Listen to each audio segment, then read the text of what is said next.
आज अपना chapter start करते हैं टाइम एंड वर्क, समय और कार्य। ठीक है, इसमें जैसे अपना एक ही फार्मूला था ना सिंपल इंटरेस्ट में, इसमें भी एक ही फार्मूला होता है और वो फार्मूला होता है ये वाला, total work is equal to होता है efficiency into time, total time taken. ठीक है, कुल कार्य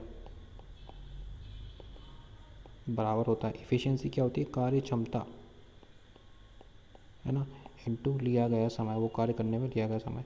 अब ये कार्य क्षमता क्या होती है, कार्य क्षमता होती है एक दिन का काम। वैसे तो निकालेंगे अपन उसकी एफिशिएंसी कितनी, मैं एक दिन में कोई 10 काम कर पा रहा हूँ तो मेरी एफिशिएंसी 10 हुई, कार्य क्षमता मेरी 10 हुई। तो वही लिखा है थ्योरी में, देखो ए किसी कार्य को 15 दिन में समाप्त करे तो ए एक दिन में कितना काम करेगा, 1/15, उस काम का 15वां हिस्सा करेगा वो, है ना। ए एक दिन का कार्य 1/8, तो ए पूरे कार्य को करने में 8 दिन में समाप्त करेगा। ठीक है, एफिशिएंसी की कंसेप्ट है ये। ठीक है, दूसरा कंसेप्ट ये है कि ए की कार्य क्षमता बी की कार्य क्षमता में दुगनी हो तो मतलब एफिशिएंसी है ये, है ना। तो इनका जो टाइम का रेशो है वो उल्टा होता है, 1:2। ये देखो रेशो पलट गया। ये ऐसा क्यों होता है, ऐसा इसलिए होता है क्योंकि टोटल वर्क क्या होता है, एफिशिएंसी इनटू टाइम। यदि अपना वर्क कांस्टेंट है तो वर्क को क्या मान लो, के मान लो, तो एफिशिएंसी क्या हो जाएगी, K/T। ये होगा इन्वर्सली प्रोपोर्शनल। और जब चीज़ें इन्वर्सली प्रोपोर्शनल होती हैं, व्युत्क्रमानुपात में होती हैं, तो रेशो उल्टे हो जाते हैं। देखो एफिशिएंसी का रेशो 2:1 था, तो टाइम का रेशो हो जाएगा 1:2।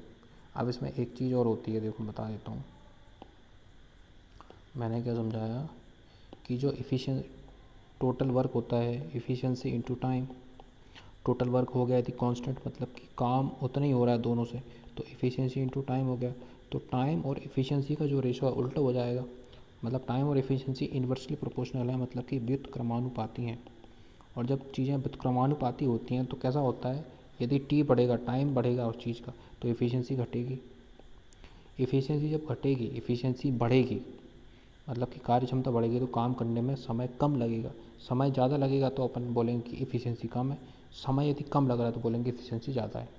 तो वही है, यदि ए और बी में कोई काम करने में 2:1 का अनुपात समय द्वारा लिया, इनके द्वारा लिया गया समय का अनुपात 2:1 है, तो जो इनकी एफिशिएंसी का रेशो है, एक दिन का काम का रेशो क्या होगा, 1:2।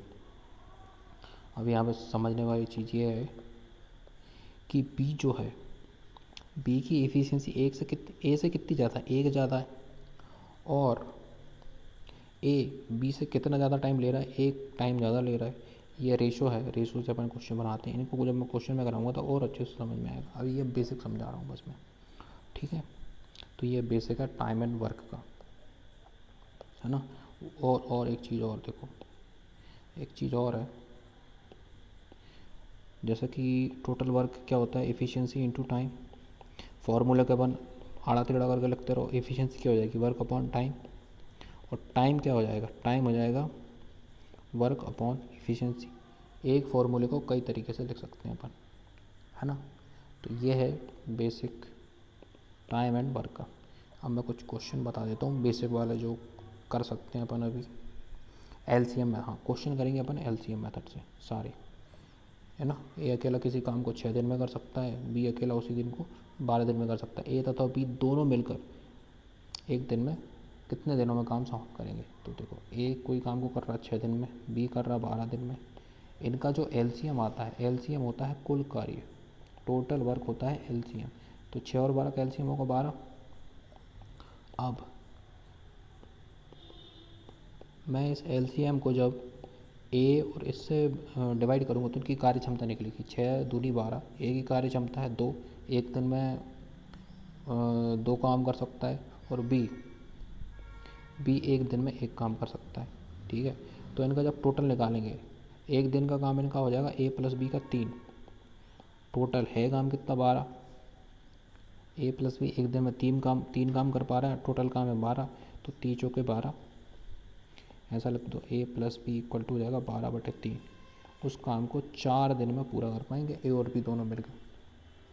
ठीक है, तो ये देखो 1/4 लिखा है, दोनों मिलकर 4 दिन में समाप्त कर देंगे, आंसर हो जाएगा 4 दिन। ठीक है,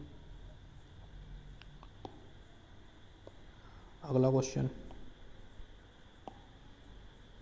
एक कार्य को 12 दिन में समाप्त कर सकता है। ए कितने दिन में कर रहा है? 12 दिन में। ए तथा बी मिलकर इसे 8 दिन में समाप्त कर रहे हैं। ए प्लस बी कितने दिन में? 8 दिन में समाप्त कर रहे हैं। इनका एलसीएम हो जाएगा 24। बी अकेला इस कार्य को कितने दिन में समाप्त कर सकता है? देखो 12 दूनी 24 और 8 दिया 24, ठीक है। अब इसमें से ए प्लस बी कितना आ रहा है अपने पास? 3, और ए की वैल्यू आ रही है 2। इसमें से जब घटाएंगे तो बी की वैल्यू कितनी हो जाएगी? 1।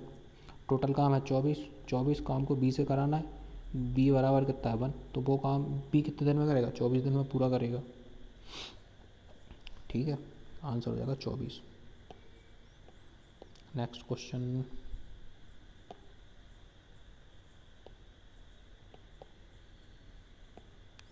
ए बी सी एक कार्य को 10 दिन, 15 दिन तथा 18 दिन में समाप्त कर सकते हैं। तीनों मिलकर इस कार्य को कितने दिन में समाप्त करेंगे? देखो क्या क्या दिया? 10, 15, 18। ए 10 दिन में, बी 15 दिन में और सी 18 दिन में।